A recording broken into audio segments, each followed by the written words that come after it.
recording right now. Okay. Are they in yet? Okay, so today we have several, wait, they're coming in not as the audience, Rick. They're coming in as the audience, yeah. How come they're big? Oh, that's me, sorry.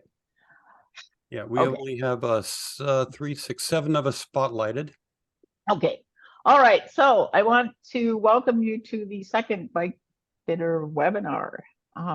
These are interesting events in the sense that many of you who are attending may not actually know what a bike fit is or why you should consider one.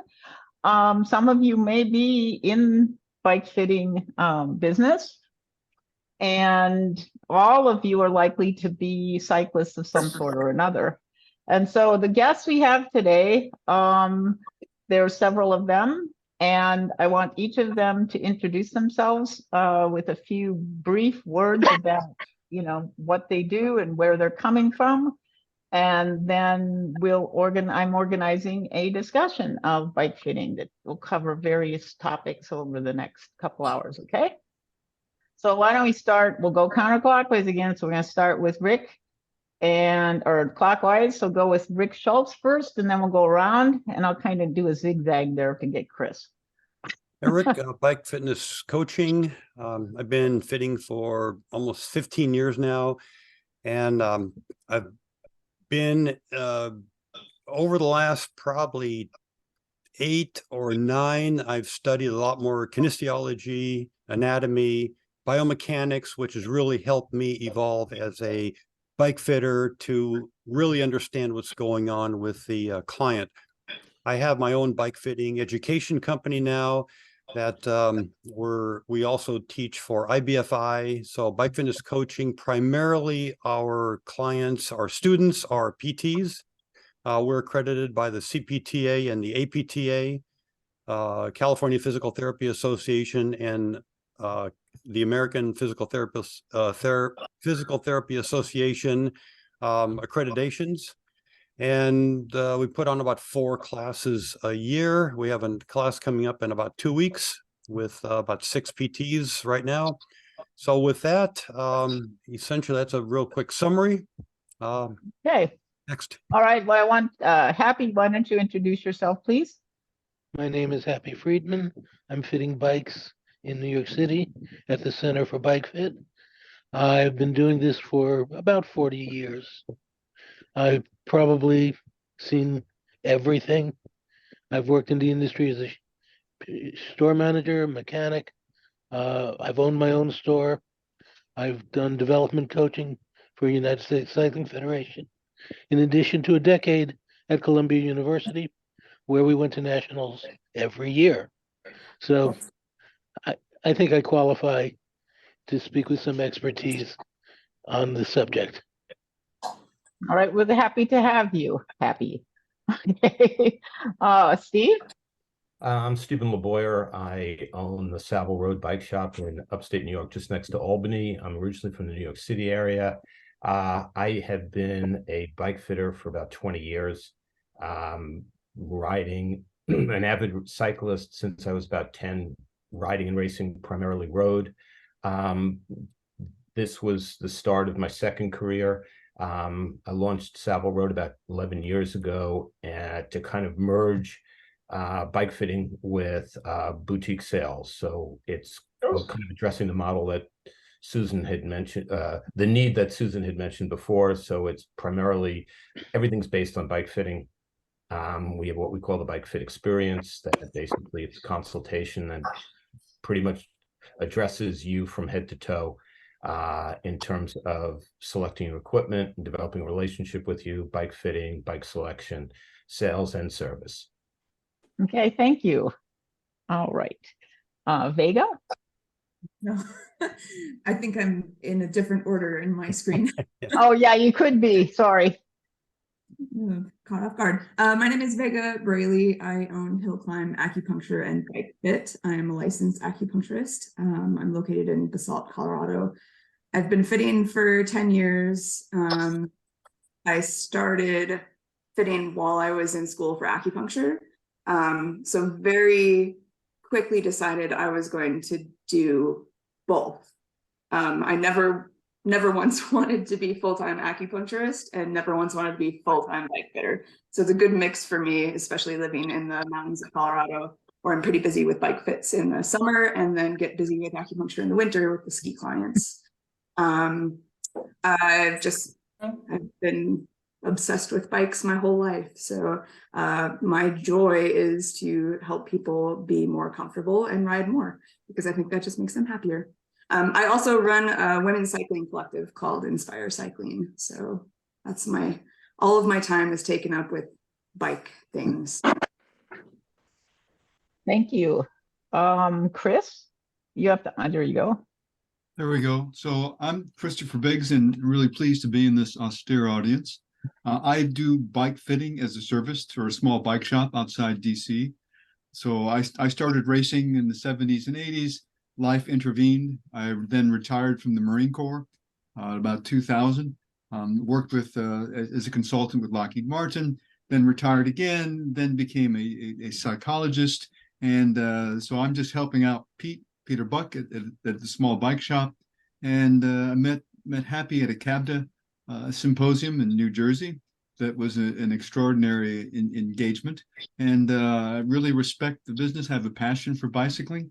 My best friend was a cyclist on the velodrome. I went with him many times to Manchester, England, and had a chance to be his mechanic and fit, and many mishaps that were related to that. So broad experience, glad to be here, and thank you all. Appreciate this, Rick. Okay, and I'll just briefly introduce myself. I don't consider myself to be a bike fitter yet. I have taken a course, and my training is I'm a professor in neuroscience. So I look at all of this in a slightly different way. But the reason I'm interested in this is I have loved bikes forever. And it might be the case that I finally get back to something, I've done neuroscience for 41 years. I'm a professor at UF. So this is something that I love to do. And if I have a choice, I frequently would just like to do this. So I'm sort of getting to that point in my life where I think I need to do that. So it's a thrill to meet you all and have a chance to discuss what's something I love. And I assume our audience also is very much into cycling. So hopefully everyone enjoys this.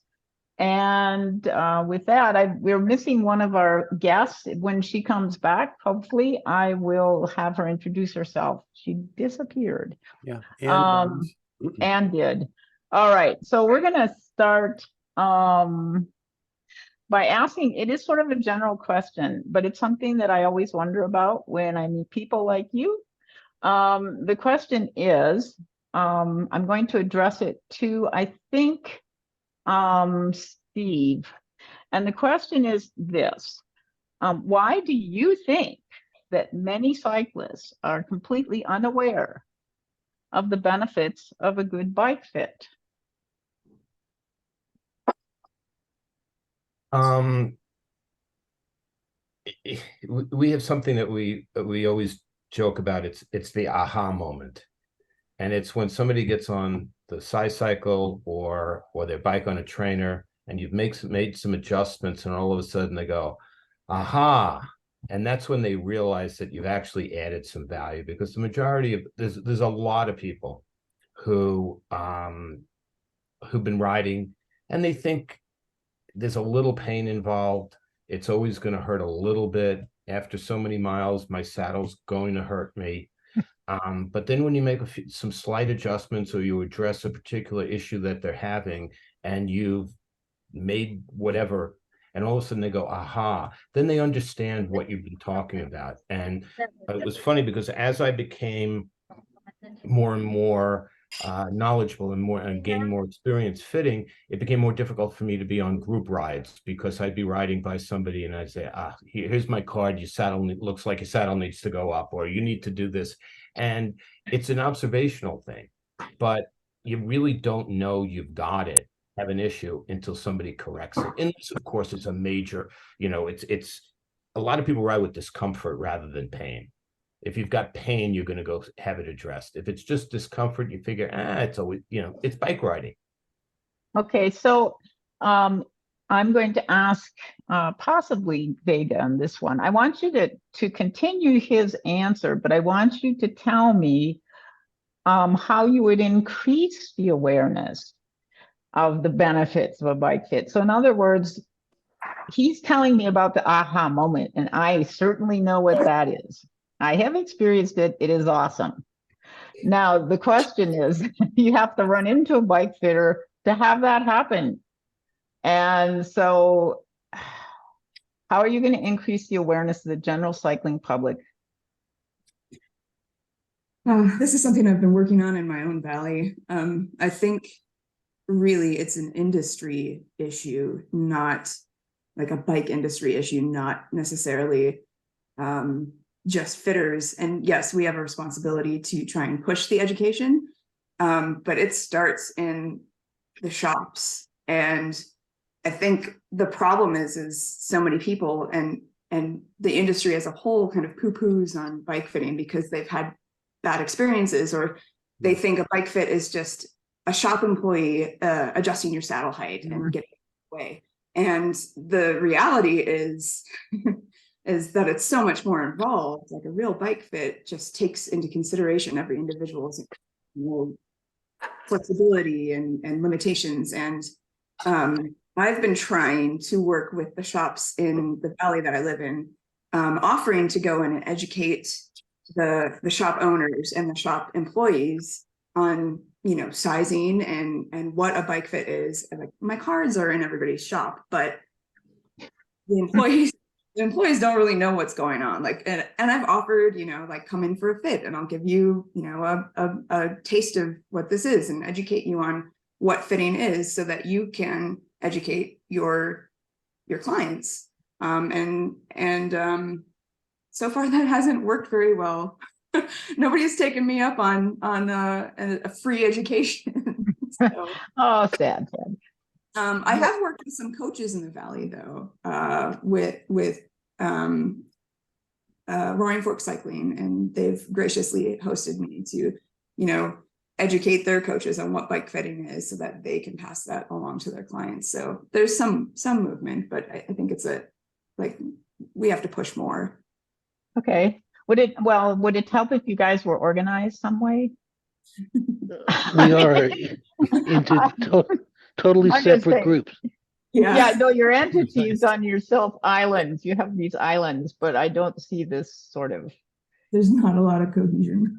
No, Nobody's learned to swim in between them. Susan, and I know Happy, through doing some of these things over the years, there have been many attempts to create forums, groups, associations among fitters.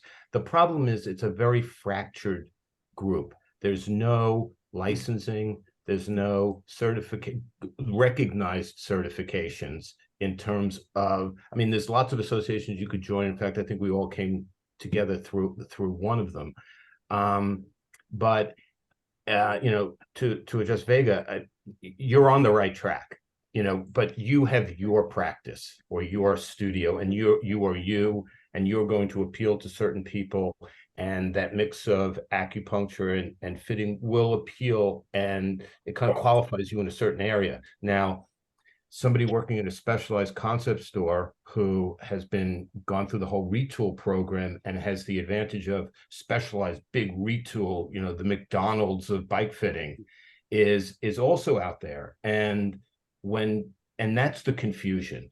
And when we're out there, when we all, I guess about 8-9 years ago, there was a group of us literally over the country, there were about 20 of us, who would get together from time to time over the phone, and we try and figure out, how can we standardize, how can we even have a conversation? And one of the first things that we just literally tried to do, and we argued for 25 minutes about this, is how do we measure saddle height? So when we can't even agree on measuring saddle height, how do we agree on a curriculum? How do we agree on a level of certification that works for everybody? Now, well, I think that you've gotten close. I've familiarized myself with IBFI site. and they seem to be, I actually spoke to the founder of that in the last one. And I think there's some efforts, but even within a state, for example, I see you can look up bike fitters in South Carolina and you'll see a list, or you can look up bike fitters and they're distributed there. So what I'm hoping is that within states or regions of the United States, for example, that those individuals could be working together a bit to promote their services. I'm gonna ask, okay, go ahead, Rick. Oh, yeah, so I agree with Vega also, is that there's been a lot of bad connotation on bike fitters. Bike fitters, there's in Southern California, there's one on every corner. And are they any good or not good? You know, you have to go and look at their credentials.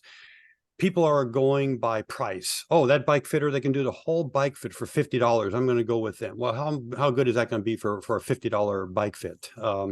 Things like that are happening. I think the public has to go in, dive a little bit deeper and find out what the credentials are of the person, how long they've been fitting for, how many successes they've had, a little bit more into just the and kind of alluding to what Happy was saying, is that I think a lot of these bike education companies almost do a disservice, because I see it all the time here, is that some of these fitters take one course, they go out and they lease a shop for $1,200, $1,500 a month. They don't have any clients and they go bankrupt right away. So they go out of business. So there has to be some business associated with the bike fitting. Let me talk about the independent, not the people like Steve, which has a shop that can support that, but the independents are under a little bit different aspect. Also, I think there's thresholds. What I see, the type of clients I get are people that get a new bike and know they need a bike fit, because they're almost in their mind, they're almost starting from scratch. I got a new bike, I got new shoes, I got a new kit. I might as well get a new bike fit and start over from scratch and ride now with everything correct. The other group I see is those that wait. This is their threshold. They wait until they're in such pain that they can't ride anymore. And then they come in and say, okay, what can you do? I've seen 2 or 3 fitters. They haven't been able to do anything for me. And this is where it might be good for a fitter to have a relationship with a PT, a physical therapist, because you can get them on the bike correctly. And if they are still having pain, still having issues, there's really nothing more you can do as a fitter. If you're unlicensed as a medical professional, you're not supposed to diagnose nor treat. So you send them to the PT. They can fix whatever it is the issue. Then you can get them back on the bike and they can be riding comfortably and safely. That's what I see all the time there. And then the last thing is, the last type of client I get, and this is where the shops, I got about 3 or 4 good shops that we support each other. And they'll send me the people, because they would rather do the sales and the maintenance on the bikes than to spend a bunch of time learning a bike fit. Here's another kind of side story: is who does the owner of the bike shop send for the bike fit education? There was a case where a bike shop owner took my course, and I said, why are you taking it versus somebody else? And he said, I can't afford to send my number 1 salesperson, because that's who's selling the bikes. I can't afford to send my number 1 maintenance guy. That's who's servicing the bikes. So I send a high school guy or whatever to take the bike fit course. As soon as they take the bike fit course, they leave and they go do their own thing. So, you know, I don't want to do that. So the shop owners are taking the courses. So that kind of ties into the last type of client I see, is the person that's working with a bike shop and buying their $8,000 or $9,000 bike, and they want to get a bike sizing. They want to make sure they're on the right size bike first, and then flow right into a fitting. And I also have the Calfee size cycle. We can take all of the measurements on the bike. We can do we can verify that bike is going to fit them, as well as we can do a bike fitting on there and then give them a chart, say, when you order this bike, have the mechanic put it in this configuration, and your bike sizing and your bike fitting are done. So that's the kind of services we provide and the kind of clients we normally see. Okay, we're gonna switch gears a little bit here, Chris. I'm gonna ask you something. I want you to tell me, if you think, someone's already mentioned this, Retool, Trek Precision Fit. Are those technologies essential to provide the best fit? So good question. I'm sure there's a lot of variation for the people who are on this panel, but I use an unplugged system very similar to what Happy advocates. I have a set of rollers. The front end is supported. I make sure that I've got my front and rear axle in an even plane. I watch my customer, my rider. I watch them walk. I get an assessment of their anatomy, and then we move them near the bike. But I don't use fancy tools. I do have one tool. They actually measures the sits bones. They sit on this cube, and it gives you an electronic measurement for sit, and everybody loves it. They'll just come into the shop, they'll sit down and say, "Oh, I didn't know that." And then when you show them what that dimension is for their sits, you move them to the saddle, and you can see the concept, the cognitive concept connect. And that's a very reassuring thing, and a very small part of necessarily the bike fit experience. But and the other, somebody else is another hand that somebody was going to insert. All right. Not yet. Okay. Another in a tool that minute, we just use. a second. Well, hang on. Let me throw a couple of the few tools that we use, and Okay. then we'll open the forum. So we also maintain all of the data for the individual that I do a fit for in a database. We use a fit kit. It's an online, it's a cloud system, but anytime the person who has multiple bikes, particularly, all of their dimensions, whether it's a gravel bike, a road bike, a mountain bike, their dimensions as they would vary between the different fits, they're all included, things that Rick was saying. And we have their dimensions for saddle height, that we've gone through a rather lengthy process of getting the right verticality, the fore-aft position, making sure the stem fits, and all that stuff. So I hear we're getting some bleed over and a hot mic. So I'll pause for now and let those who want to come in. Okay, Vega, you raised your hand, and then I can get back to Steve. So go ahead, Vega. Sorry, I had to unmute myself. I have an interesting perspective because I'm fully certified in Retool, and for the first 4 years did Retool fits. And I worked in a shop that offered different levels of fits, and I know that's another question that may possibly come up, but most people opted to pay for a cheaper fit instead of do the Retool fit. And I fit them exactly the same way, whether it was with the technology or without, because I'm not depending on the technology. It's not essential, in my opinion. It's neat to have some pretty exact measurements, and can give you some insight or give proof for the client. If like, I tend to notice imbalances before we would ever hook people up to equipment, and then I'd say, "See, the computer says it's too." I'm not crazy. So I don't think it's essential at all. It's a nice touch. And if I had a larger space, I would probably have the Retool equipment in my office just for the fancy Aspen people that want to pay for that and have their data on a screen. But I don't think it's essential at all. I think it's what, in the hands of the skilled fitter can be kind of just like a little cherry on top, but not essential for a good fit. Okay, thanks. That's a good opinion. Steve, do you have something? And I got you, Rick. Unmute. Steve, you're muted.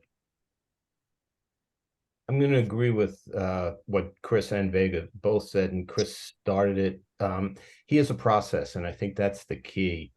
All the technology are just tools, and it's always fun to have great tools, but you've got to have the process. And we have what we call a 3-step process. It sounds very similar to Chris's and Vega's. Again, it's nice to have the tools. I originally started, I was up at Serrata. I went through the Serrata school. And then I ran the Serrata Fit Lab for a few years. So I had Dartfish and all that, and the bells and whistles and the videos. And it was really more customers. I mean, we kind of reached the conclusion of which direction we were going with the Fit before, you know, he even replayed the video. But the customers enjoyed it because it's nice seeing themselves on the screen. I'm now I've just moved locations. We got bigger space, built out a big 17 by 17 Fit studio with all the latest retool bells, whistles, lasers, microwaves, and all that sort of stuff, which is great. But again, we still rely on our observations and what we do with our hands. Okay, So and it no, really is what works best for your personal business model and what works best for you and your budget with your customers. okay, I'm going to go to Rick and then I'll come back to Chris. Yeah, we got Ann back in again. She's coming, but anyway, yeah, I'm I'll so sorry. I'll agree. I guess the biggest highest technology tool I have is a goniometer, and it's got the extendable arms. So that's the high tech one. But I had a talk about, how long ago was that, Happy? 15, 20 years ago, we talked about the bike fitters. The main problem is that they take a class which teaches how to run the machine instead of fitting. And then they go and they buy that and they rely on that technology to do the fits for them. And I started analyzing what type, again, this is just my personal bike fitting belief, is that I started analyzing what these tools were coming back with as answers. And there was a lot of things missing, i.e. crank lengths. What's the right crank length for the person? And I started really thinking about it, is that how good is the data based on some fitter that took one retool course and is putting data into this database, and I'm supposed to take it out and rely on that data to do a high level performance fit for somebody else. I would rather have my own set of angles and process rules and not go and rely on, let's just say, some beginning novice that's populating this database that I'm going to be pulling data back out of. I don't have any trust or confidence in the data in these other machines unless unless Specialized or Trek or Guru want to sit down with me and show me where their data is accurate. Okay. Did I miss who is coming? Chris, did you have something? I'm going to have Ann introduce herself. Yeah, let Ann introduce herself. Okay. Hi, Ann. I'm glad you came back. Hi, I'm terribly sorry. Terrible internet. I should have gone down to my office, but the lighting here on my back porch is so much nicer. But our Okay. internet's terrible. Quick introduction. My name is Ann Barnes. I've been riding and racing since 1988. Second career, got into working at a bike shop. Started fitting in 2004. And I'm here in Chicago, by the way, and started my own studio in 2019. So I've been solely a bike fitter in either retail or in my own place since 2012. 3 different bike shops and then my own place. So keeping busy. Okay. Well, I'm going to get you involved in the conversation here shortly. So, Chris, did you have a comment about the last topic? Just a real short comment though. You can watch somebody come into the shop, come into your fit studio, watch them walk, check their shoes, look at their bike, and in about 2 minutes, you know the direction it's going to go. Yeah. And it will then take me the next 2 hours to verify, write it up, document it. So, or I could spend the rest of the day documenting it, but your intuition is really close, and all of the tools that we talked about just validate your intuition. And I'll stop with that and see if anyone resonates.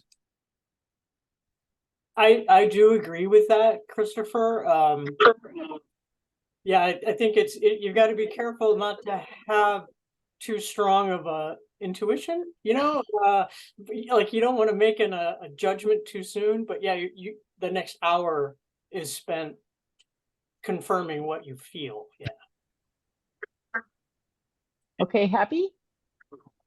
One of the things that's being missed is there's an education component to the fit where we're actually teaching our clients how to ride a bike. Because if we don't, we're just fitting around their bad habits and we repeat the problems. So you've got to not only play mechanic and salesperson if you're doing it in the store, but you got to play teacher.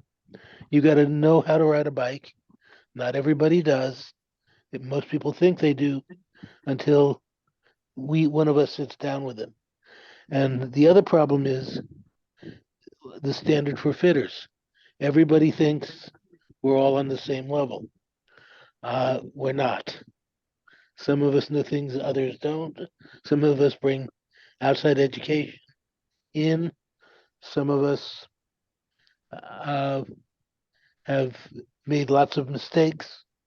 Yes, you can make mistakes. Failure is an option in fitting.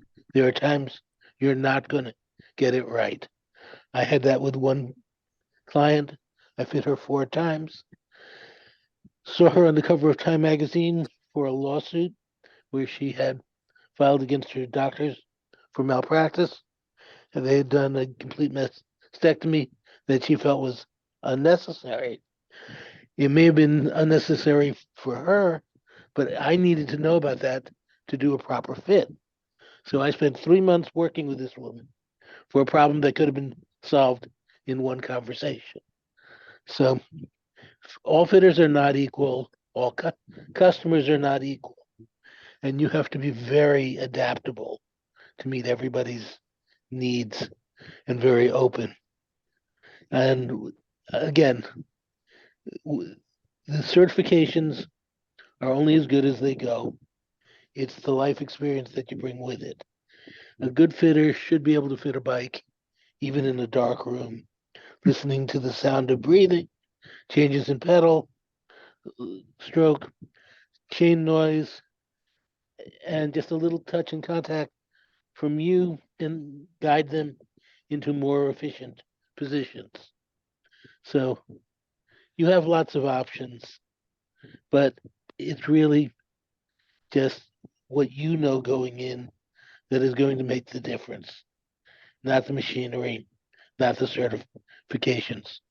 You gotta be confident and competent in what you're doing and not dependent on your machinery to give you the right answer, because it's only going to give you the answer to the questions you put in.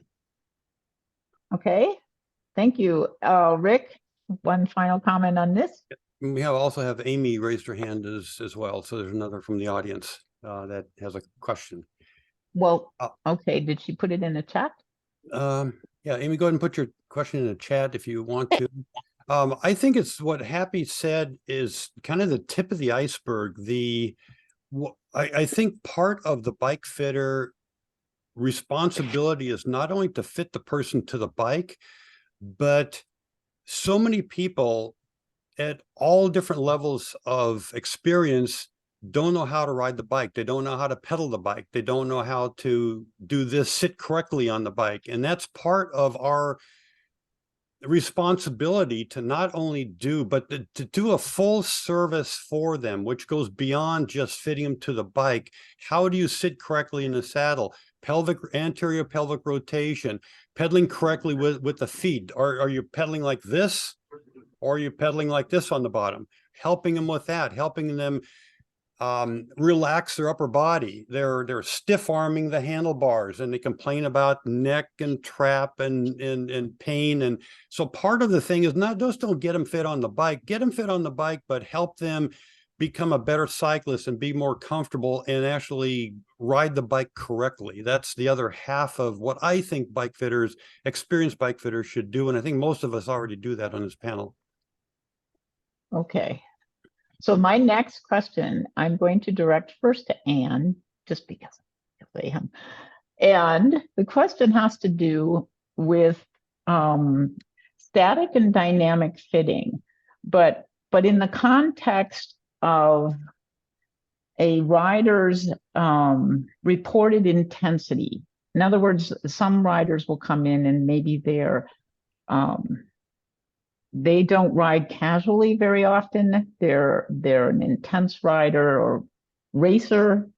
And would that affect how you would use static and dynamic techniques, or would you do it the same way, regardless of their cycling goals or their style of riding?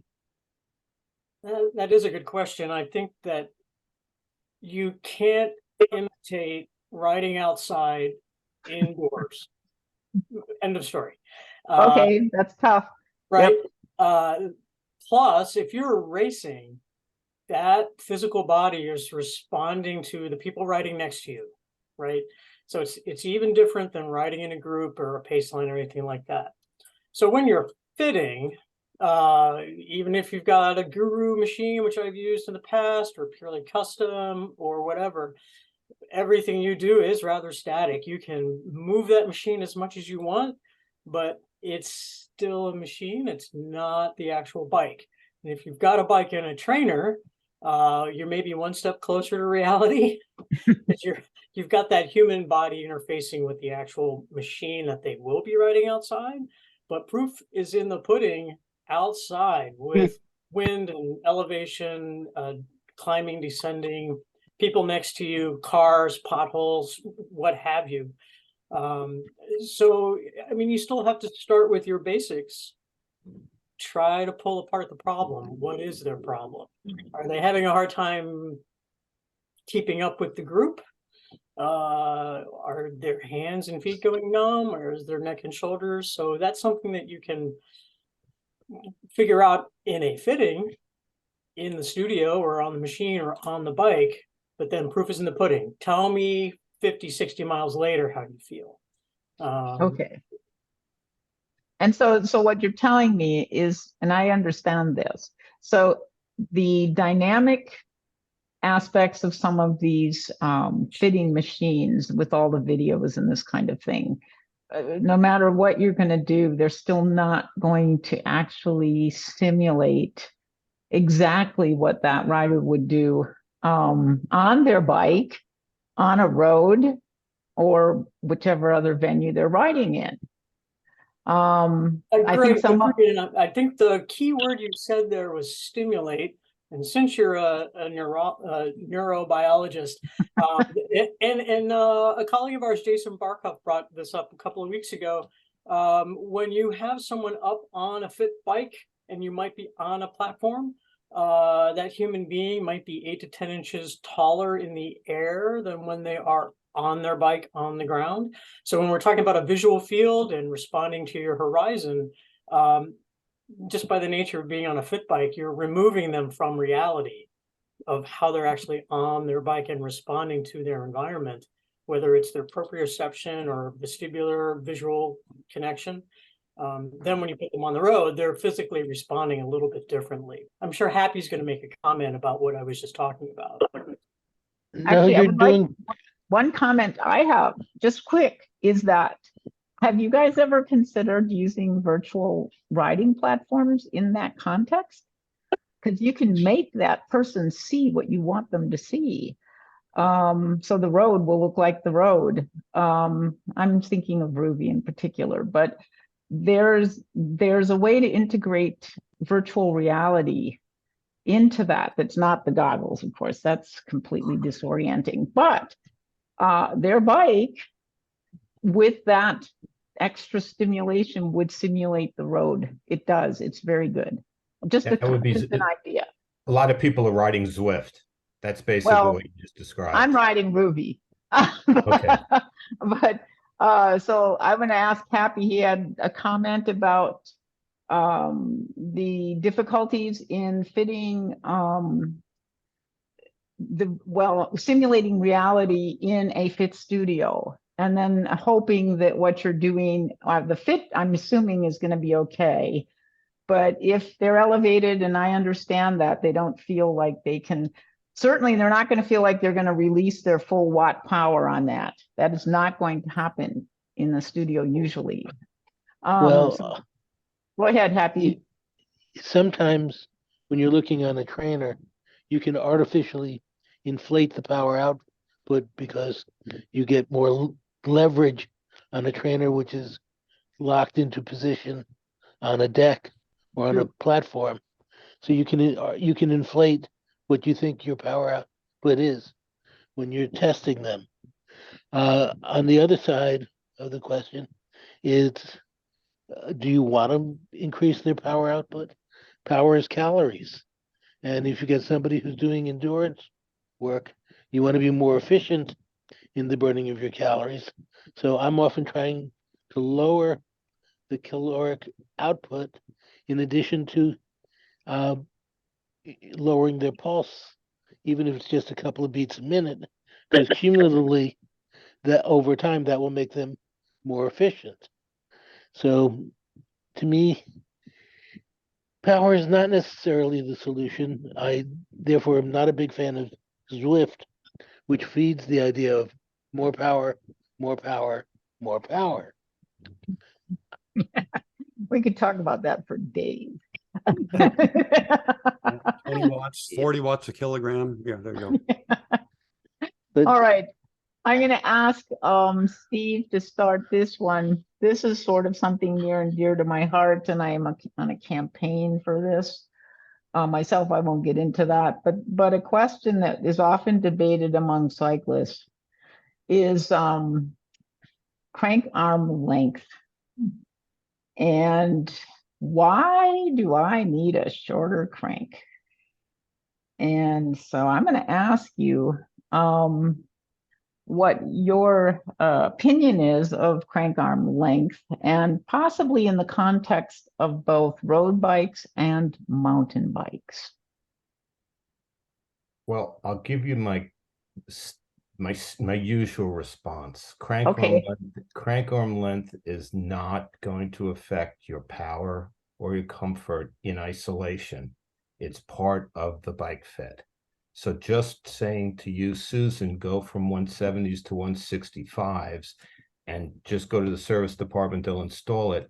That's not going to get that's not going to get the results that I wanted by making that suggestion. You're going to have to then, we're going to look at the saddle height. We're going to look at 4.5. Right. We're going to have to look at all the other contact points. So it's not just crank arm length. Why? Because there's the science of longer levers help move things, but that really doesn't come into the equation when you're not an engineer trying to move a big rock to build a pyramid or something like that. We're pedaling in circles, so cadence and so forth. Mountain bikes is pretty much clearance, cadence, the same thing. We've been moving people down. A lot of fitters have been moving people down. The trend was even going back 15 years where we were considered heretics for talking about shorter crank arm lengths. And now Bicycling Magazine is, talking about it. So once it gets to Bicycling Magazine, it's like high fashion at the mall. So, once they get it, everybody's already accepted the concept. Okay. Rick, I know that you think about this all the time. Yeah, so a couple of things. One of the problems with biomechanics of the human compared to mechanics of a motor is that we do not pedal in circles because our knees don't go in full circles. We pedal, we're converting linear motion, the up and down pedal stroke, to angular motion. And that's where the inefficiencies come in at. That's the first point. The second point is that I think, and in fact, I wrote a couple of papers for LER magazine on bike fits should start with the right size crank lengths. That's my opinion. As soon as you get the right size crank lengths, now you can get the person into the right saddle height, the right breathing. You're not compressing the diaphragm. You're not compressing the lungs. Everything flows from the right size crank lengths. We call them shorter because normally that's where people go shorter. How do we get to long crank arms? Just go back and look at, I mentioned this yesterday. I called Shimano one day and says, why do you provide 172.5 crank arm lengths on every road bike, regardless if it's a 46 or a 59 or 69? Why is it the same crank length? Their answer was because that's what the manufacturers are asking for. You go to the manufacturers. I went to Trek and Specialized, asked their people, why are you putting 172.5 crank arm lengths on every bike that you're offering? And they say, well, that's all a Shimano's giving us. So you get this, neither one of them are talking to each other, and they're both assuming that 172.5 goes on the bikes. The second point is I had a talk with some of the senior people in both companies, and part of the problem in the bike industry is that who are these bike manufacturers, the Shimanos, the Treks, the Cannondales, the Specialized, etc.? Who are they hiring as their consultants? They're hiring retired World Tour pros that are used to 140 lengths stems, are used to 175 crank lengths, are used to bikes that most of us who are not World Tour pros could never ride efficiently or effectively for any longer than 15, 20 minutes in that position. Why the heck are you putting these people in charge of consulting with what equipment goes on bikes for the 99.999% of the population, not the 0.000001% of the World Tour pros? That's the other point that I have to make. So the crank lengths, in my opinion, you get the person set to the leg at 6 o'clock, and that's where most fitters stop. The problem is the leg, when it's at 12 o'clock, that's the position that damages the knees. That's the range of motion. You're exceeding your range of motion of the body. You're putting excessive shear and compressive forces on the patellofemoral joint and destroying the articular cartilage. So that's what you need to alleviate. And the only way to alleviate that angle is with a shorter crank. That's Okay. my 5 minutes. That's my 5 minutes. Does anyone have a comment about that? Oh, Happy's raising. Okay, go Happy. Okay, I think part of the problem is that we talk about cranks in terms of shorter and longer. We don't have a baseline. What we really need to be describing is proportional to the rider's dimensions, not out of context. That, I mean, to some people, a 175 crank is shorter, and to other people, a 170 is longer. I think we have to look at who's using the bike and what the application is when we're assigning sizing of a crank to the body. I mean, part of the problem is, how do you pick your crank length? Well, you can do it mathematically, or you can do it from a examination of the body and figure out where the hip is either too short or too long on the extension, and you need to look and see whether or not the pelvis is rotating, because you can put a right size, what you perceive as the right size crank on, and it's wrong half the pedal stroke. So you really have to look carefully at what you're doing and who you're doing it to. Okay. Does there anyone else have any comments about crank length? I think Ann does. She's got... Oh, okay.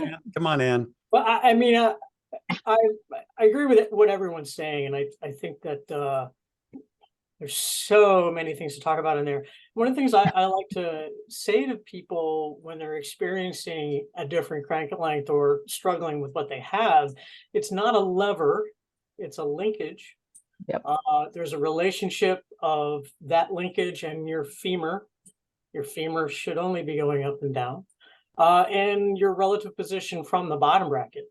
So if you're sitting steeply or sitting more slack, that relationship comes into play. But I also say that the hardest part of a pedal stroke for everybody, no matter where you're sitting, is at the back side when your foot's coming up and back towards midnight again. We're just not designed to function like that. So if you were to try to bring your foot back and up and around and have that ankle flex and come back around to power the bike again, that's a difficult position for your hip, for your ankle, and then your knee is supposed to function as well. So when we change a crank arm length, we are essentially adjusting that linkage length to, as Rick said, translate that power production, as you said, from linear to forward motion. And we're essentially bringing the foot, the ball of the foot or the ankle closer to or further away from the BB center at the same time. So it's a really interesting interplay with crank arm length. And as I always follow Happy's advice to go much, much lower than you could possibly imagine to have that person experience what a different crank arm length. So if you've got somebody at 172.5, take them all the way down to 155, and then they'll go, oh, you know, don't go from 172.5 to 170. Well, it's boring. You know, Be people go bold. crazy, and then work their way back up to have them experience that, oh, 165, oh, my hip or my ankle or whatever. And sometimes I'll grab their foot and go, it needs to do this when you're moving, so that they You can have to be bold. what their capability is with a shorter crank or a more appropriate linkage length from their hip to their foot. Okay. I have a little quiz for the audience here. I have a friend, Big Bill Thomas, 6'3". 2 years ago, he was California State Cat 2 individual time trial champion. What length crank arm did he use on his Trek TT bike? 160. Vega? Anybody else? 155. Yeah, Ann knows him. 155. No, I don't know him. I don't know him. 155 for a 6'3" individual. Got rid of all of the hip impingement issues, knee impingement.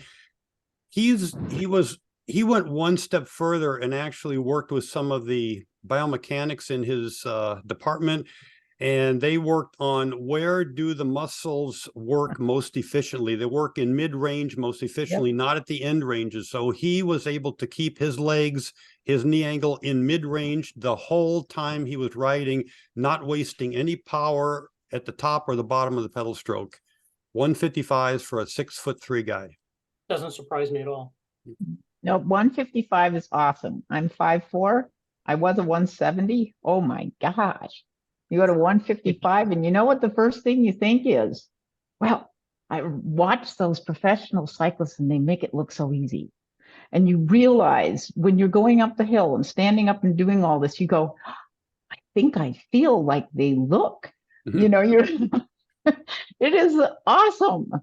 And it's very hard. The bike shops, boy, it's hard to switch this for a consumer. You have to go to a whole different off-market, probably rotor set. And then if a bike shop is wedded to a specific bike type, they might not even fix it for you. And so there's all these barriers that don't let people experiment on this. There are some ways to do it, and we could talk about that, but it is mind-boggling as someone who's experienced it firsthand, how different it can make your riding experience without compromising anything. I don't notice any compromise.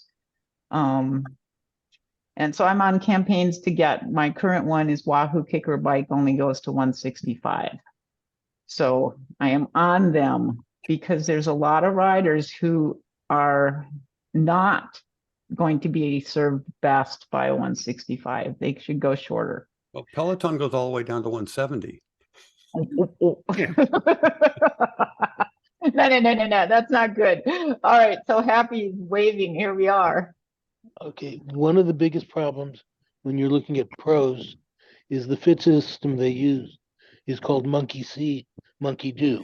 So the guy who beat you last week is the one you want to emulate and see Yes. if that will make you faster. Yeah. It won't, but you can do it relatively easily and destructively to your own anatomy. Monkey see, monkey do doesn't make you better, but you feel No. better because you're being That's correct. proactive.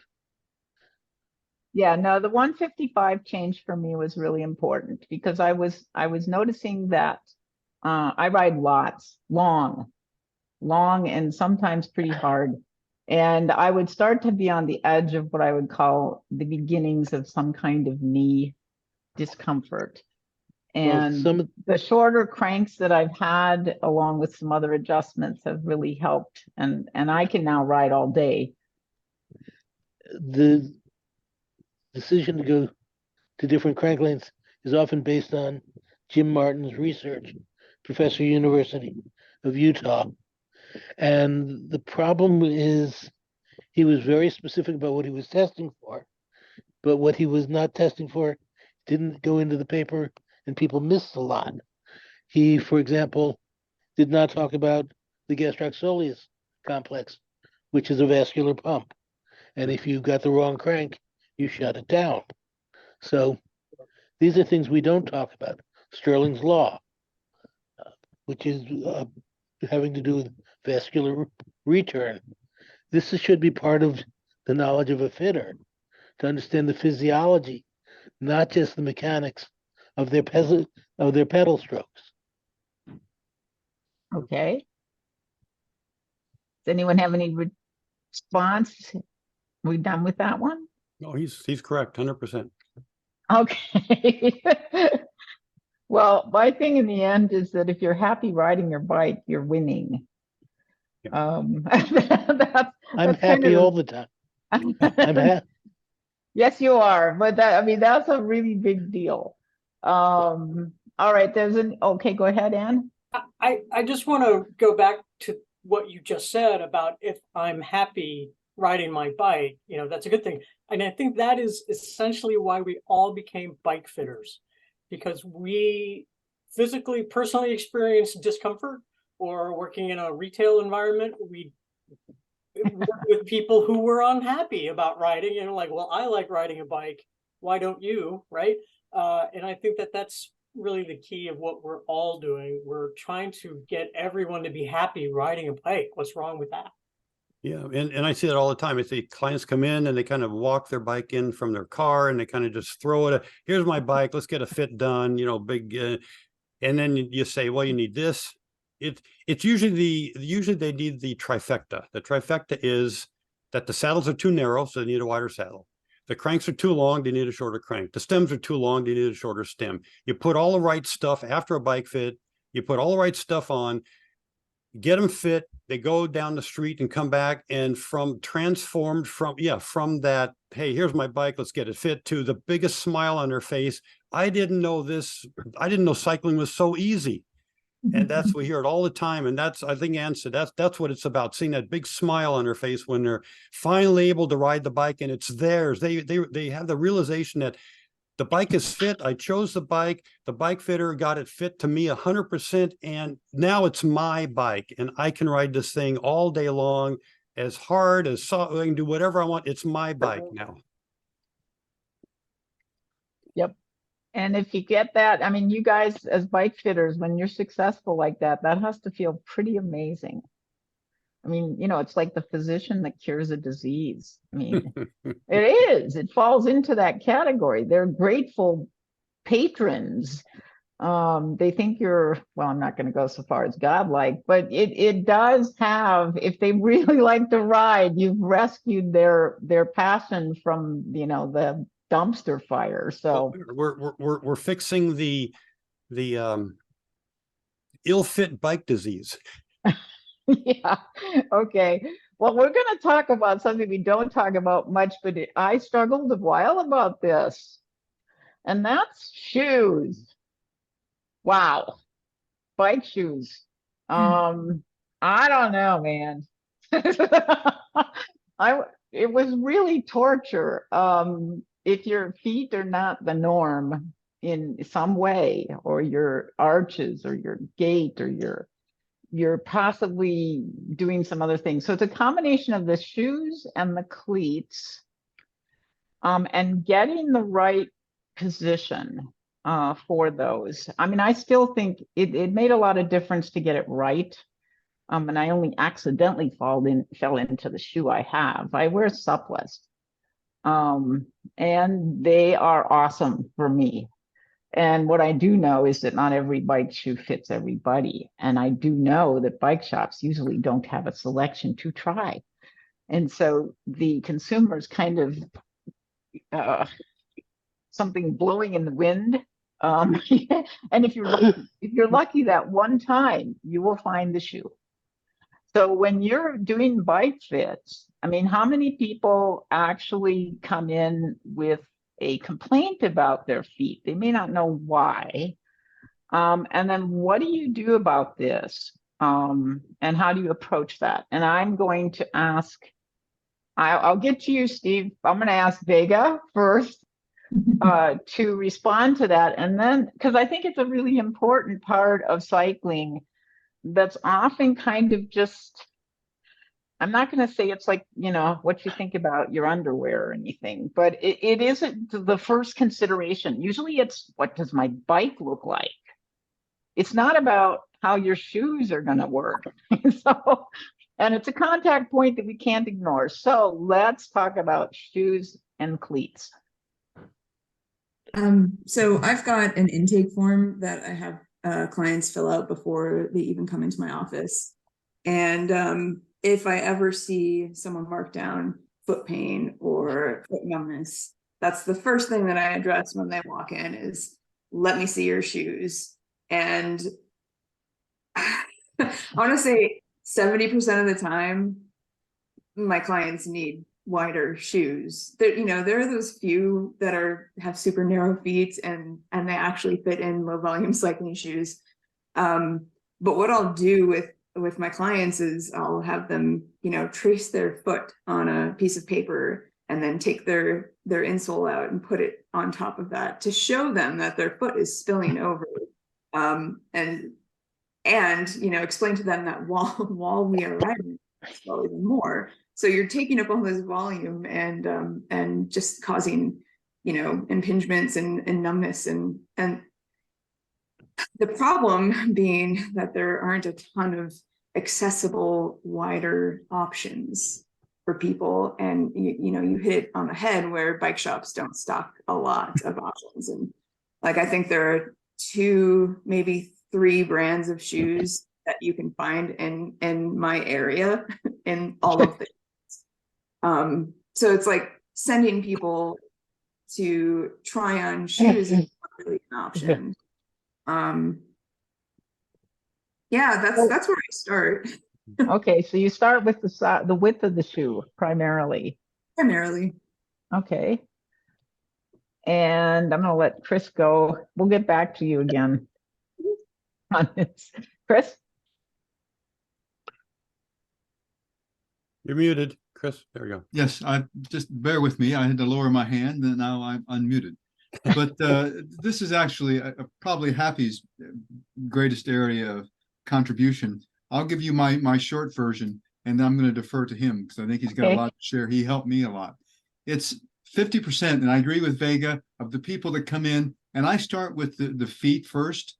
They're wearing the wrong size shoes, whether it's too narrow or too long. I find that people, they want to buy a longer shoe as they get older, and the shoe is just flopping around, and they've got this huge volume they need to fill, except for the ones that are too narrow. Once you have that done, while they're in their socks, someone had asked, I think it was Frederick, a question in regards to how do you do the assessment of anatomy? While they're in their socks, I have them walk at least 10 meters and then come back. So you can see what their natural gait is, how flexible their knees are, how flexible their hips are, what their arch supports are looking like, and to really get a better feel of what the individual is doing with their anatomy. And so we don't have, in this little shop that I work in, great flexibility for cycling footbeds. I've started using one of the flexible soles that you can heat up and you can then custom fit to somebody's shoe and you can actually do it 3 or 4 times. If it begins to wear over time, it has minimal volume, and it's a huge change in regards to how the stiffness of the shoe. Now, for those people who are riding with just running shoes, and you give them a much better platform, and once you could suggest them past the running shoes, having a good platform that they can wear in any shoes, it improves their comfort in walking or whatever it is that they're doing. So I'll stop there and let Handy take over, because I think he's got a volume to share. There's a whole lot to discuss with many of the Ano others tayo, on the call. bili akong tubig ha. Okay, so Happy, you're next, and then Steve, you wanted to comment on this too, right? Okay, you're after. Okay, let's start with the basics. You have to know the foot's anatomy. You have to know what the plantar fascia is. You have to know metatarsals. You have to know what a neuroma is. You have, for a cyclist, that's a major injury. You have to know, am I dealing with a fracture? You have to know what the sesamoids are. And you have to know what kind of hardware you can put in a shoe or take out of a shoe just to get the shoe to fit. You can make a fuller foot orthosis, usually a prescription device. You can make footbeds. The difference in my world is the prescription, and it's a complete device, an orthosis. You have to know what will fit in the shoes. You have to know what's wrong that you're trying to fix. Neuromas are easy to find. There is actually a manual test that you can learn to do called a click test, which you can pop the neuroma in between the metatarsals. Sometimes there's more than one. And then you have to treat that. That can be done with a metatarsal pad, with a prescription device, with some of the counters. You also need to look at the stability of the arch. Do you have to stabilize it? Does it collapse under load? Is it a pancake?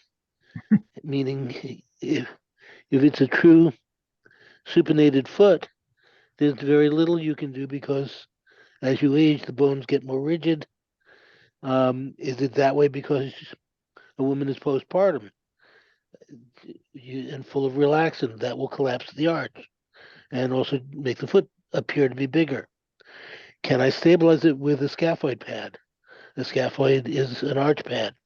You can get them. I like using wool felt when fitting, because I can fabricate different shapes and different thicknesses by laminating there in the lab, so I can get instant gratification and then send them to a shoemaker to get it built in. I do not do any services like that anymore. At this point, it's quick and clean. Tell somebody else to do the work. But you need to know what you're dealing with. You need to be able to look at the foot in context of what's going on above and below. Are the hips stable? Are they rotating? Is there a leg length discrepancy? Where is the leg length discrepancy? You have to determine a treatment plan. You have to understand what you're dealing with. I don't touch cleats if I can help it in a fitting. I will inspect the shoes. I will inspect the cleats to make sure they are secure, not worn out, not broken, not missing when I'm doing the fit. I do not like to change the cleats when fitting, because I want stability and consistency to be able to judge the effect of what we're doing. When somebody's riding, they're not locked in place on the bike. Their feet are, but the rest of them can move up, down, forward, and back. And you should be fitting to allow that kind of mobility to improve bike handling. If your weight is too far forward all the time, and this is a foot issue because the way you set the bike up, the cleats and crank arms may have them dumping all their weight forward on the handlebars, and that causes neck problems. So your foot problem is everywhere. It affects your neck, it affects your back. So you need to look at it. Is the foot swollen? Does it swell when you climb and change when you come back down? You may find something called a DVT, a blood clot, and not know you found something that you did just by looking at the swelling in the legs. Is it consistent between right and left? Is it in the same spots? Your feet are the key to understanding your fit, even though the fit may be driven from the midsection. But if you don't look at the lower extremity, you will miss a lot of information. Okay. Well, I agree that feet are important. If your feet hurt, the whole process really isn't fun. It Um, does. it starts and stops there. So Steve, do you want to add something? Yeah, I'll try and be brief. The foot pedal interface is such an important aspect of the overall bike fit that if it doesn't really, if you're getting a bike fit and somebody's looking at your bike and they don't adjust your foot or your shoes or your pedals, you're really not getting a bike fit. And that was how I ended up with a bike shop. Started from a bike fit studio, which was my original intent.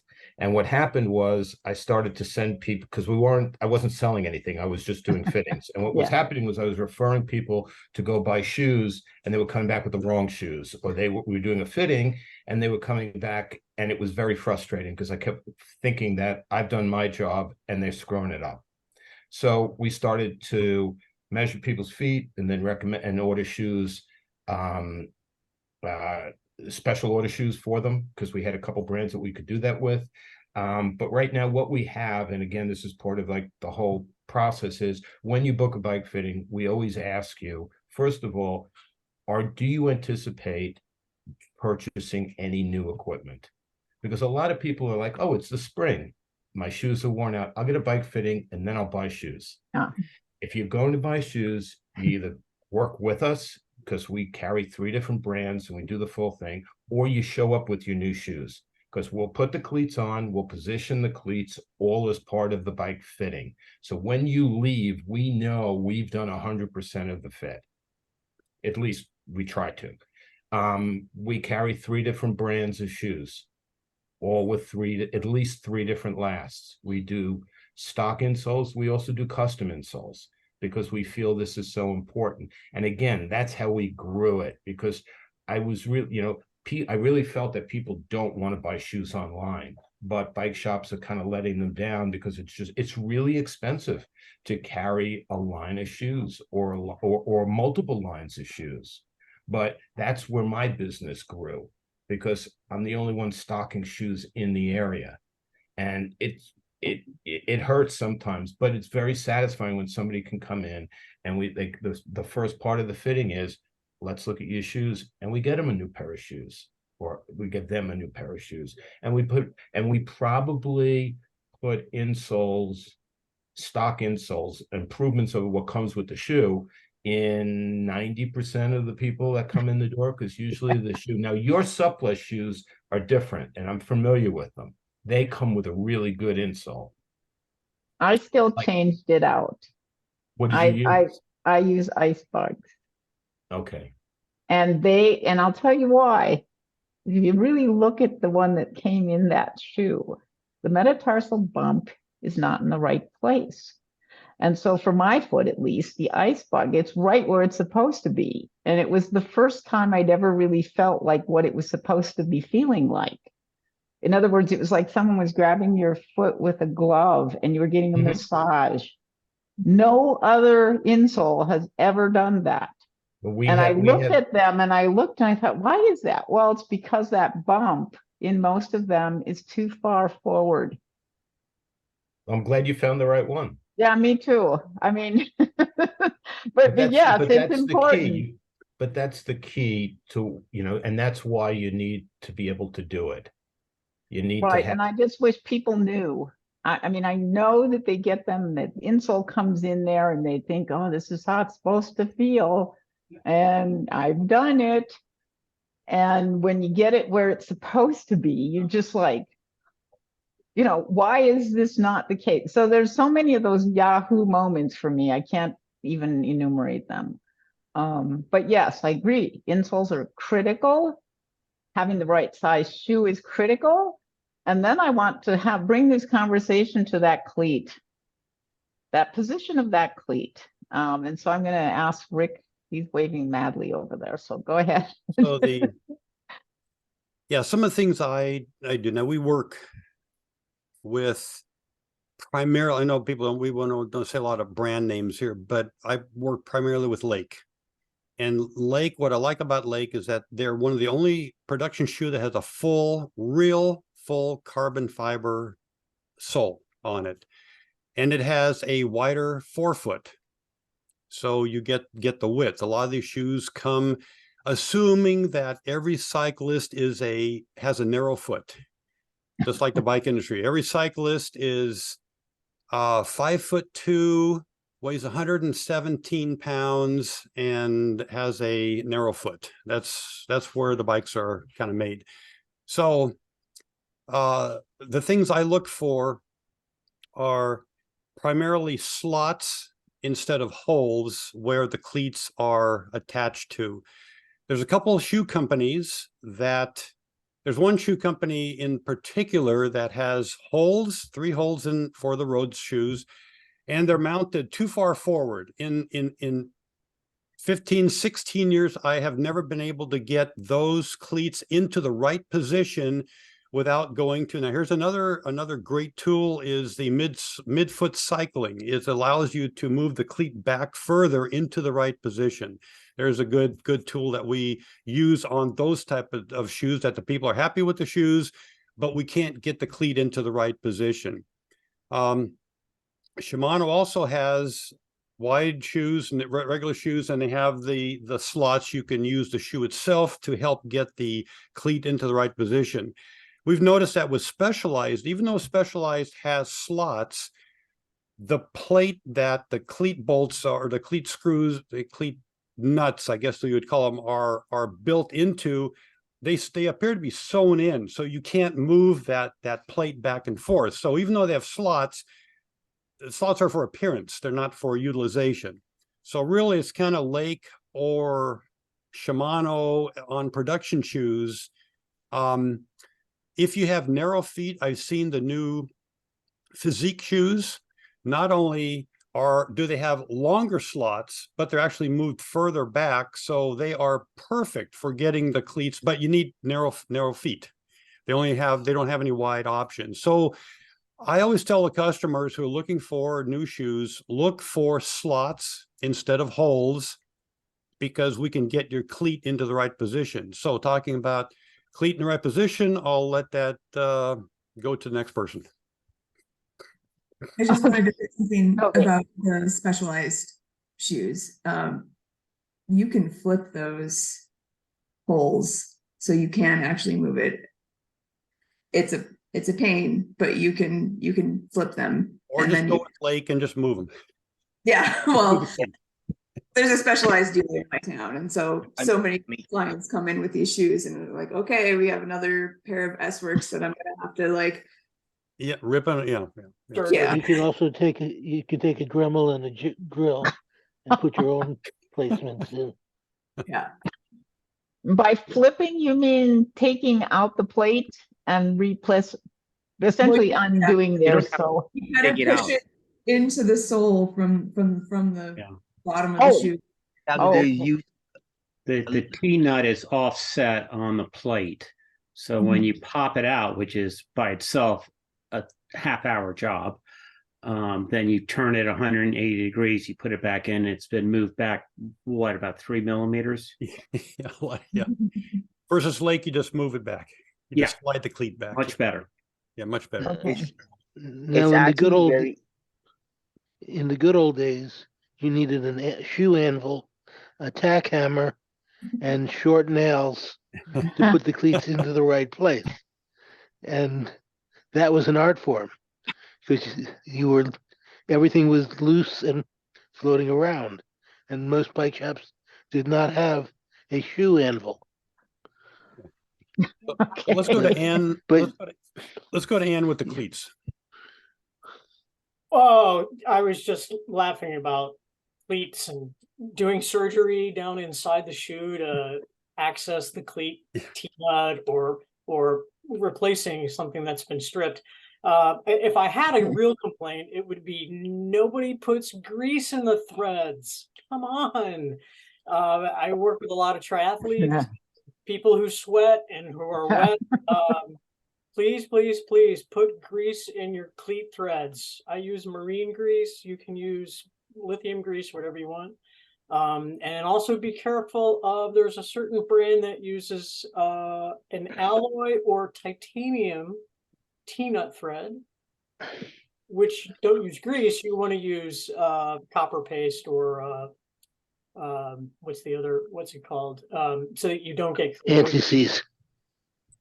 So I agree with Rick and with Christopher as well that getting the cleat in the right place can be difficult with some brands, but for the most part, it's not too bad. Again, you've got to palpate the foot, mark the shoe where the met heads are. You got to be careful. You know, people got bunions, kind of be careful. Also, you got to really have to run your finger around that joint to really find out where the center is. And then, you know, people aren't symmetric. So from left to right, it's not going to be the same. And you can't just you just can't take your old shoe and transpose it over to the new shoe. I have a dear old friend who, bit of a clothes horse. He's got 8 or 9 bikes, but he has different colored shoes to match the bikes. So when I fit his, Stop talking about me. no, when I fit him and I got his cleats, he was like, "Oh, this feels the best," but I have another pair of shoes. And I go, "Yeah, just bring him over." And he came over with like 10 pairs of shoes. And so I said, "Okay, buy me dinner. We're gonna do all of your shoes." So he had, and they're all different brands, a couple of different sizes, Wow. road and mountain. Turns out he had 14 pairs of shoes. And so we had to I had him put on every shoe, get your heel into the back of the shoe, palpate each shoe, each foot, mark, mount, grease. And then at the end of it, I still have the photo. I lined all the shoes up, cleats up, and you can see all the cleats are in different positions. Based on the shoe line and where his foot is in the shoe. So cleats they have to be tailored, you know, for the person, for the shoe, and sometimes for the use. You know, I know for myself, your gravel shoe, commuter shoe, 2-bolt setup is one thing, but for cyclocross, it's not uncommon to set your cleats differently for that style of riding. So the same thing could be said for road versus track racing. Those are, I don't know, I was kind of rambling a bit there about cleats. No, those are interesting. The one thing that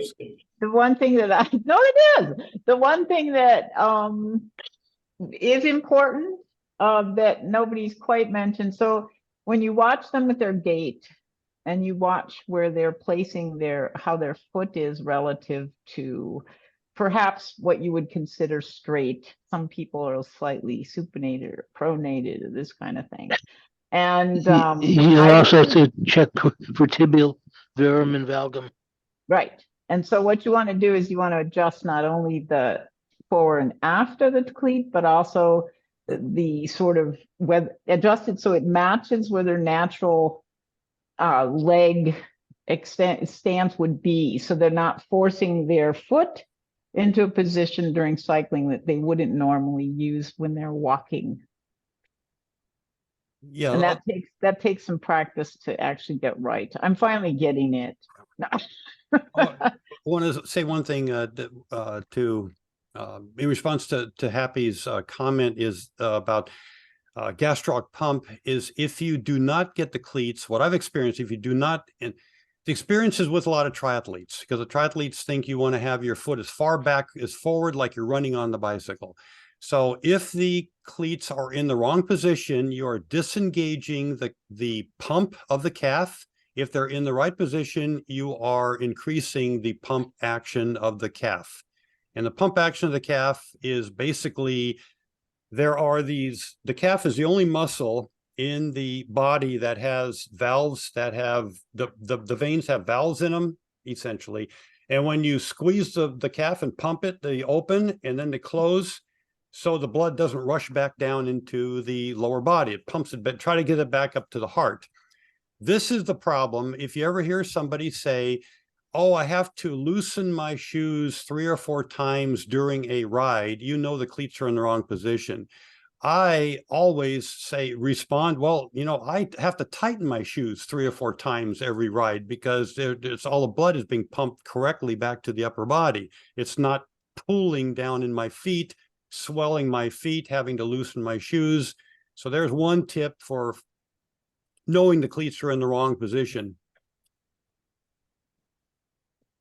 I have a quick question.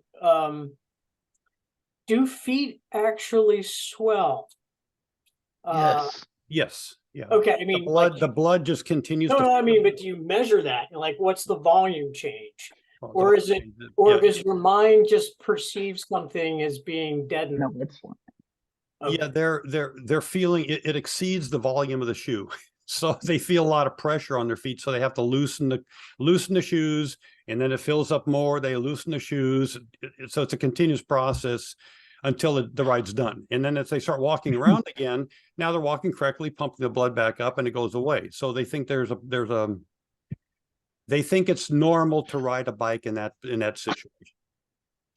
I have seen people get off the bike to grab lunch, take their shoes off, and they couldn't put their shoes back on 10 minutes later because the foot filled in all that volume that the shoe was confining. Correct. Unless they're eating lunch laying down on their back with their feet up like. But you should.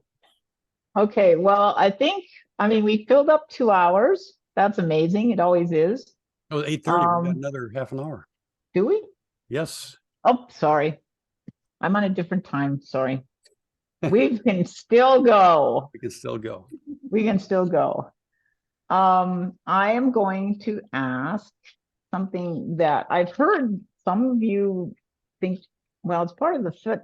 It's the next step, maybe after the cleats, or some people might look at it. It's called the knee over pedal spindle adjustment, or COPS. And for me, it seems like a sort of a starting point once you have the feet in the position on the pedal that you like. And so I wanted to ask Steve, do you even use that? And if you don't, what would be a second step in your fit if you start with the feet? And I don't think that Happy starts with the feet, so that's a whole nother thing. But Steve, let me know whether you use COPS test or something else, or how do you begin to position the seat fore and aft? When I first started fitting, that was taught and much more emphasized. And as we started to get further, we started to look at positioning your body mass over the pedal spindle, over the bottom bracket, and positioning yourself depending upon what type of riding you were doing. There was going to be some variations, but for the most part, I look at knee over pedal spindle just because I can see it, but it's not one of my top 3 criteria for fitting, and I'm not going to change the fit accordingly these days. Can you tell me how you position or center body mass? Because I know there's lots of different positions on a bike to ride different bikes. And so what are you using as your main marker of, or determinant for when that point is appropriate? It's tough to say, because right now I don't really have a checklist per se. After doing this, it's clearly observational. It's like if you came in and you started riding, I could look at you and think, wow, she's got to tilt her pelvis forward, move more forward. It's going to relieve the pressure on the saddle, a little more pressure on the hands. Now she's relaxed her shoulders, bent her elbows, and that's where we're going to head. So, but you're doing something in there. I mean, you're looking at this rider visually, and you're sort of, you have okay, so it's a compilation of different variables that you're That's just summing the way my up. brain works. If you're looking at in terms of the process, the third process is getting the rider on the bike. So we've done the intake, the interview, we've done the range of motion flexibility assessment. Now we've got you on a size cycle or a bike. The first step in the assessment for us, for my process, is saddle height. Okay. And then I look at fore and aft, and then I look at feet, and then we this is a constant circle going around and around and making adjustments accordingly. Because then once we've got the saddle height, now we're looking at saddle bar drop and angles and reach. Yeah. Okay. But as far as we're concerned, my primary, the starting point is always saddle height. Okay. All right. How about you, Chris? Muted. There we go. Okay, sorry, I'll get faster at this with more practice. So it was Happy that taught me how to use the vertical laser to align the patella up over the center toe of your foot in the cleat and do a performance assessment. Now that only gets you so close. Once and you find as you raise the seat, one knee will cant to the outside, and you raise the seat a little bit, that'll bring it in. Then you run the risk of somebody who has a complete anomaly from the hip, and both their hips are going to the outside. So that doesn't fit anymore, or no pun intended. It's no longer a valid assessment. But I always do, as Steve was saying, make sure that I put the seat in a neutral position where you have the body mass over the bottom bracket. I probably would move the fore aft last once I've got the right height. And I do micro adjustments. I do maybe 5 to 10 millimeter up, down, looking to see how that patella aligns with the second toe on the foot with a vertical laser. And when you have somebody then with the anomaly, you kind of throw that all out the window, and you look to just fit them in the most normal way to fit their body geometry. But then you go forward looking at the stem, making sure that the stem height, and they put them in a comfortable position that accommodates their girth and their belly, or making sure that you're not having other impingements causing their hips to move in an odd way that's having an impact on their knees.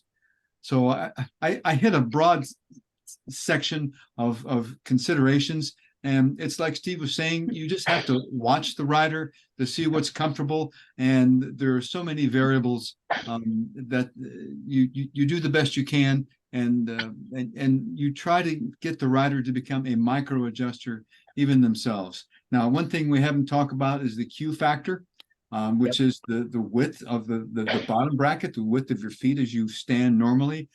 Somebody with narrow hips is going to have narrower. Somebody with wider hips, we may want to go wider. And changing then the pedal axle. You got Speed Play that does offer some nice variation there, but I'm going to defer to some of the other bike fitters as to some of the thoughts they may have. Yeah, So that's the next question, Chris. Go. Okay. That's Well, okay. So, Rick, did you have a comment on? yeah. The reading I've done is the center of mass is defined as 2 inches below the bottom of the scapula, down below, centered over the bottom bracket. Now, if you think about it, that really is dependent upon the rider's attitude. Are they rotated forward in a tri position? Then that center of mass is way forward of the bottom bracket. Are they sitting up like a mountain bike? Then the center of mass is behind the bottom bracket. So I don't use it at all. That's just a PhD material study stuff you can do if you want to. But so it's been proven by the exercise scientists that the further the knee is behind the foot, the more quad the more pressure you're putting on the quads. The more the knee is in front of the feet, the more pressure you're putting on the knee. So we use this in conjunction with people. Again, most of my clients coming in have knee pain, and we're going to do everything we can on the bike to get them fit so the knee pain goes away. So we do believe in the COPS knee over pedal spindle, and I will let me do a quick share screen. And let me show you who else does COPS. Anybody know who that guy is? Well, it says up in the corner there, Andrew Pruitt. Andy Pruitt. Yes, there you go. So there's some good research behind using COPS by a top researcher. And if it's good enough for Andy Pruitt, probably good enough for me to do the same thing, along with getting the knee position. So I'm not putting too much pressure on the quads. I'm not putting too much excessive pressure on the knees. I'm getting the person fit correctly so they're as comfortable as possible on the bicycle. Okay, Happy. Let's start with a couple of variables. Your leg length changes over the course of the day. There's a little gravity involved in that. So your femur is not always going to be the same length. Neither is your tibia. If you're doing the over pedal spindle and you're dropping a plumb, you're doing it to an arbitrary point, So I tried not to be so arbitrary. I don't use a plumb. I use a laser lined up on the second metatarsal and the tibial plateau. Why do I use the second metatarsal? It's a loading toe when you walk as part of your gait. You do not load the third, fourth, or fifth when you're walking, unless you've disabled the first, in which case the body will transfer weight over. So this, to some degree, affects where your knee is going to track from the foot. You also need to understand that the hip is not stable.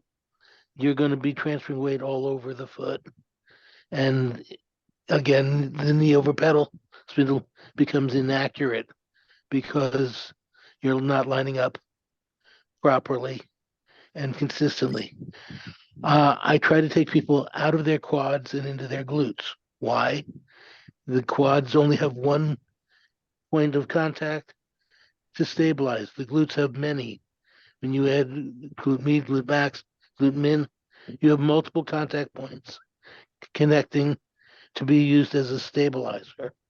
So I'm less likely to correct from underneath and more likely to correct from above by using agonist and antagonist muscles to make my corrections.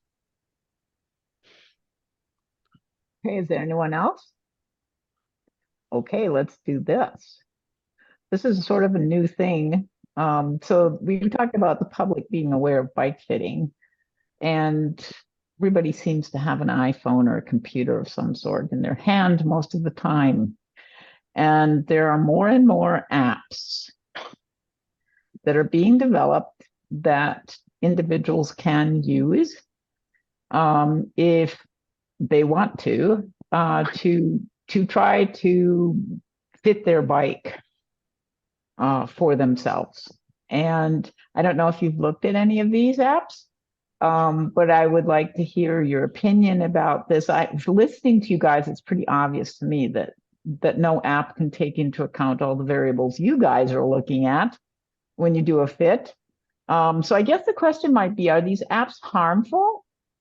Or could they actually be helpful to you in the sense that it's increasing awareness? They may not use it properly, but then they're sort of aware that maybe there is a way to fit a bike and that they might seek your advice. So it's sort of a double-edged sword, perhaps. So Anne, what do you think of these apps? No, I think it's a really good question. And the first thing that pops to my mind is that an app can certainly put you in the ballpark, but as you well know, there's a big difference between left field and home base when it comes to being in the ballpark. Insofar as starting a conversation, I think that's a good thing, you know. Oh, bike fitting exists. Yes. You know, if an app starts the conversation, oh, this thing exists, and then if they have not a great outcome, then they go, I need something better than this. Bicycling Magazine says find a bike fitter in your area. So it is sort of a two-edged sword there of ballpark, yes, no, maybe. Can people get away with what they get? Great, but if they have a bad outcome, again, it has started the conversation of, oh, this is a thing. Yeah, no, I think it's a good thing. Is there anyone else who has any comments about these apps? Has anyone used them? I'll jump in. Okay, While we all like to use some of the technology, I get a little bit of I'm a little old school when it comes to certain things, especially having conversations with customers. We do not do online bookings, specifically because I want to have a conversation with somebody to make sure they understand what they're getting and managing expectations. It's the same thing with the apps. You know, if you had a medical issue, does your Google search, is that going to drive you to go see a specialist?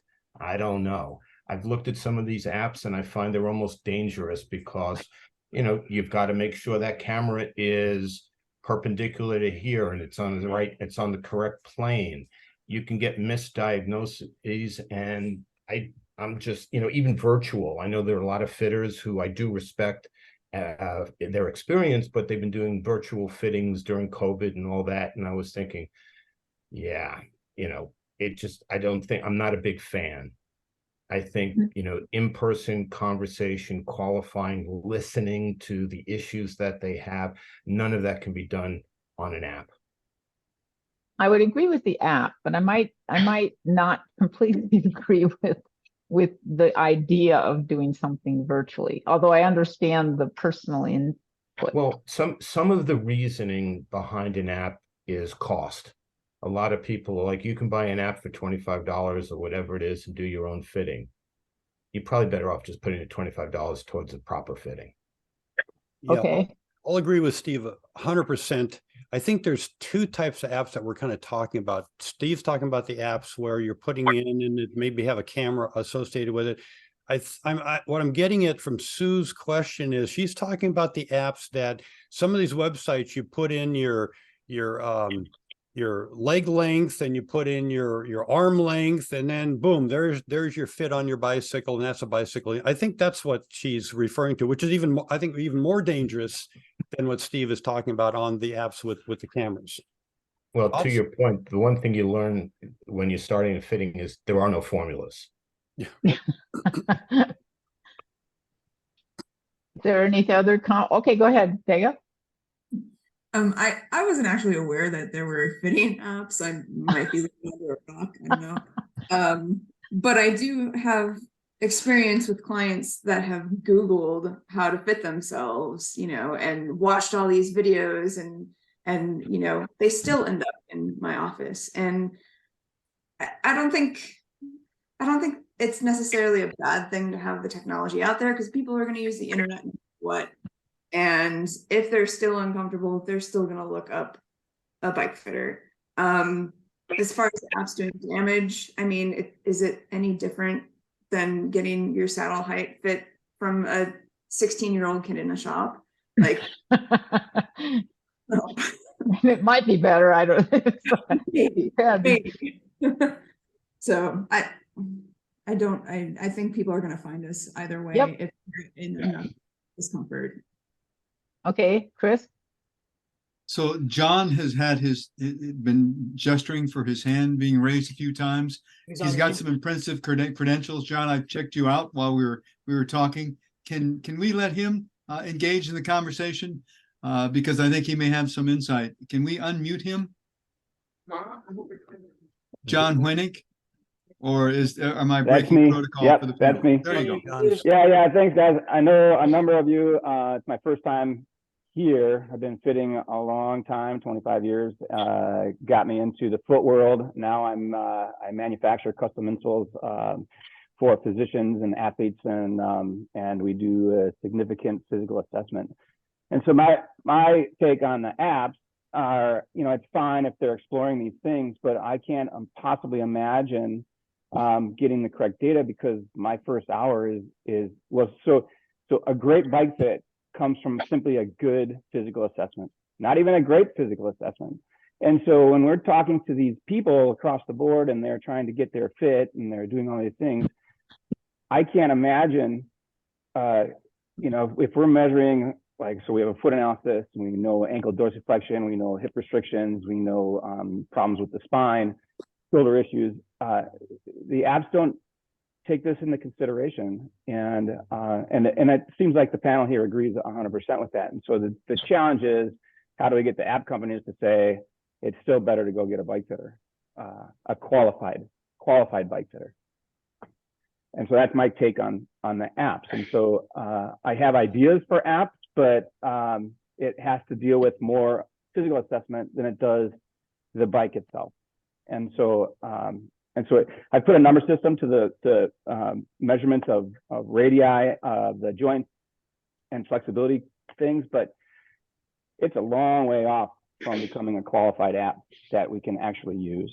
And so I think that maybe we contact these app companies and say, hey, find your local bike fitter if this doesn't do the trick or something. But I think there's ways to work with these companies that are creating these apps, because we all know there's more to just fitting than an app. So yep. Happy to hear what you guys think of that. Okay. Does anyone have any comments about that? Yes. Okay, I see you. When I was working in the hospital, we got a machine that measured 27 different aspects of your body when you were walking or running. And the therapist who was demonstrating was so excited to see all of this data being collected. My boss, who was sitting next to me, who's same age bracket, been doing this for 40 years, good old Southern boy, raised his hand up and asked the therapist, "That's wonderful. You got these 27 different things that you can record. Where do I put the other 300 things that I see?" So it's, data collection on an app or off of any other program is based on what you put into it. There's a lot more to see often than these record.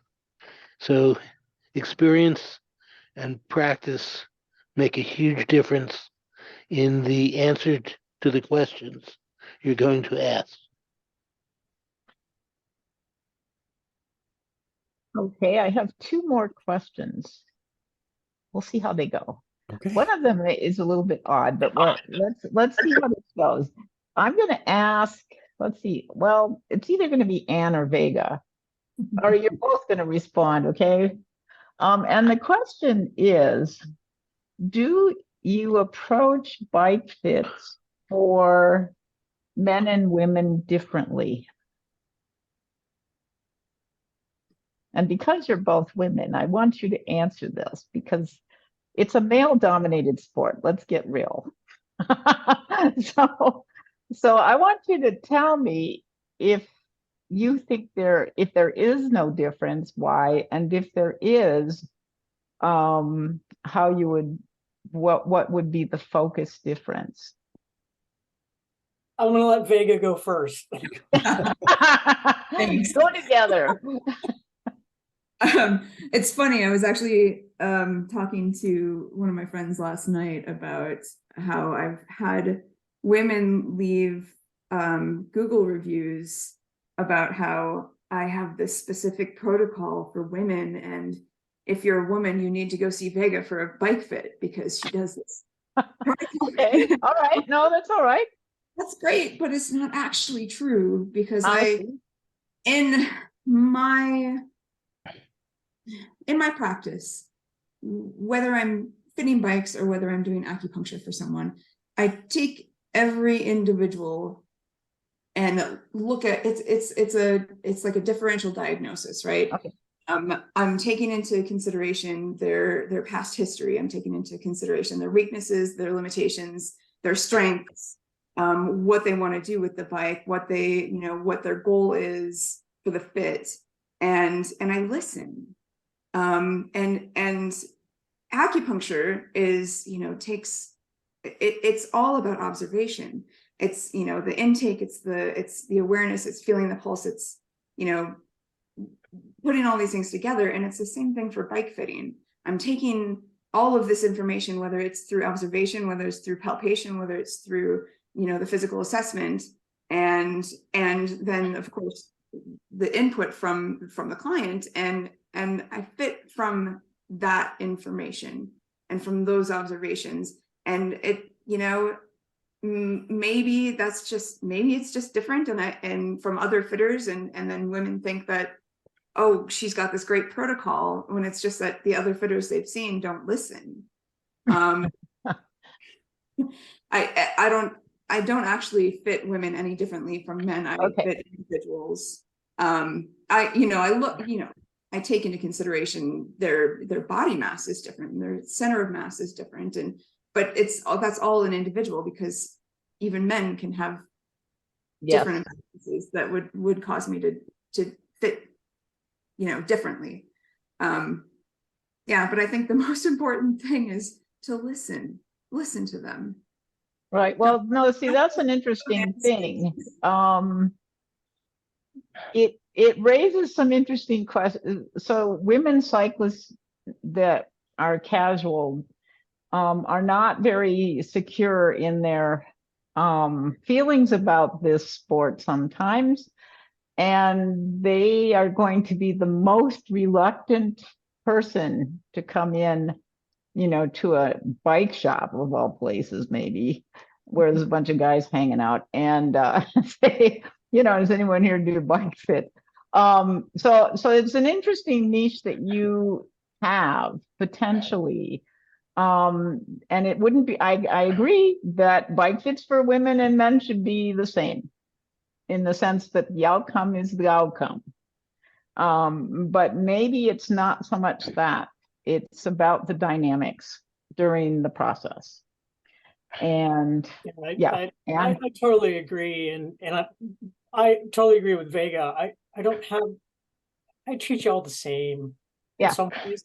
But I am conscious of the fact that I'm a woman, but my whole life has been pre-Title IX or whatever. It's been a male-dominated world, and in my previous career track, it was a very male-dominated world. And so my level of expertise, I had to be confident in that, and then it wasn't about I'm a woman and I know it. It's just like I know this. But I will be contradictory and say geometry doesn't have a gender, so I don't believe in women-specific bikes. Okay. But I don't treat people different. I listen. Okay. But men come to me for saddle issues just as women do, right? Do they feel more comfortable being very specific or very clinical or euphemistic about their saddle issues? Yes, please. So I have to listen to that. But are we the same inside and outside? Yes, no, maybe. We all have the same problems. And those problems can come from a different source. We've had this conversation about, do you treat someone differently because of their gender, or what kind of bike they ride? The answer should be yes to either of those. Okay, well, now it's informative, and it's something that, as a woman, I'm kind of hoping that women cyclists can get a little bit more attention just across the board. Yeah. Well, I think it's been addressed in the past 20 some years. If we're just talking about shoes, right, being wider for 90% of the population, and then bike shops are more welcoming, inclusive, diversity, and all that stuff. These things take time, but it's not like it's easy to overcome in some ways. We all have to open it up and welcome everybody. Yep. Well, there's some pretty amazing stories out there of cyclists of all types. Special needs, special everything, special capabilities. And it's nice to see that they're highlighted in some of the top cycling magazines. So they're doing, actually, as a field and an activity, cycling seems to be a little bit ahead of the curve in some regards. Because it's sort of accessible to everyone, and there are programs to help everybody get a bike. So it's very nice. I don't think I have anything else to ask you today. If Rick does, he can certainly step in, but I have enjoyed talking to all of you. And maybe one day I'll meet you on the road somewhere. So, Rick, do you have anything? No, I think it was a great little 2 hours together. A lot of good information sharing back and forth. I like to, every bike fit, I like to learn something from. So on this is no different from this, different perspectives. You kind of add to your toolbox as you go through and become a better and better fitter. I enjoyed all the conversations. Thank you everybody for attending, and the audience as well. So let's go through one more time with through the Happy and Steve and Christopher and Vega and Ann. Any parting shots? Any last comments? What are your thoughts? Happy. Okay. The thing to remember, you're fitting the person, not the bicycle. That's correct. Calling it a bike fit is a misnomer. It should be fitting the person for a bicycle. So that's what you got to deal with. Your bike doesn't complain if you do it wrong, but a cyclist doesn't shut up if you do it wrong. Good point. Stephen. It's always great to have chats with other experienced fitters, coming from different backgrounds, different experiences, even different locations can make a big difference. So I enjoyed this and look forward to others, and thank the audience for participating or just being there. We're planning on having more of these, and kind of what's already been suggested is maybe in the future we have somebody maybe like Happy or Steve or Christopher or somebody just maybe do a little demo on something on a bike fit. This is what we're talking about. This is how to do this or this. So in the future, I'd like to have the panel come back again, and I'd like to maybe do one of these maybe once a month or once every other month, but we'll kind of grow this into more than just a discussion, I think. So any ideas you guys have, that would be fantastic. Vega? I've never done anything like this before, so thanks for having it. This is good. It's great to hear different perspectives and experiences, and I too like to learn from every fit. So I gleaned some new information today, and happy to share. Thanks. Christopher. Rick, thanks for taking the leadership role here. I think it's a phenomenal panel. I think there's also a lot of people that came in at different times that would contribute as well. John, I appreciate your comments. So Vega, you said it, I think the best is listening to the rider, making sure that you understand what their needs are. My goal is to make them a micro adjuster. So where they recognize as things change over time, as their personal body geometry changes, they need to be unafraid to make small manipulations and make it part of the dialogue. And this was a lot of fun. Thank you all. And Sue, you're a phenomenal facilitator. Let me compliment you.